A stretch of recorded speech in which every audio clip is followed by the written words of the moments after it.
So I've got my materials ready to start building my robot. Now the problem is you guys will be able to see your work right in front of you, but if you look, like when I lay this down, these don't contrast very much, so it's hard to tell them apart.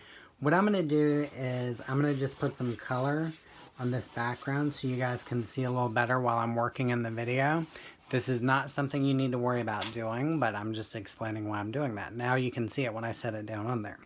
So I went ahead, I kind of cheated because I gave myself a head start. So I've made a shape that I'm going to start with for my robot's body. I would recommend starting with the body because then you have something to attach everything else to. When I make arms and legs for my robot, if I just put one on there, then it doesn't really look like it can move around a whole lot. But then if I use two shapes instead of one, I start to get a sense of my robot being able to move around. Those are a little big, so I'm going to trim those up. So what I'm going to do, it's almost like you're making a collage or you're making a puzzle in a sense. So you're putting your pieces of the puzzle together so you know how this is going to work.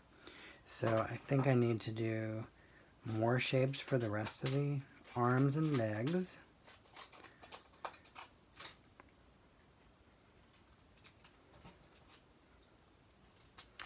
So maybe my robot's arm is going this way.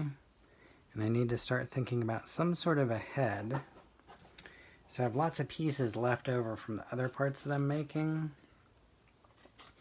So maybe my robot's going to have something that looks like a neck here.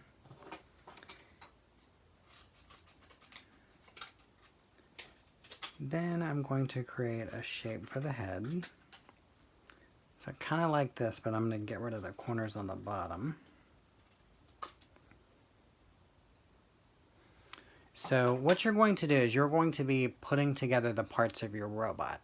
So after you have the body built, like I still need to work on my legs and possibly some feet, I could think about other parts that would go onto the body as well. Shapes that can become the face, little buttons and knobs that would be part of the robot's control panels.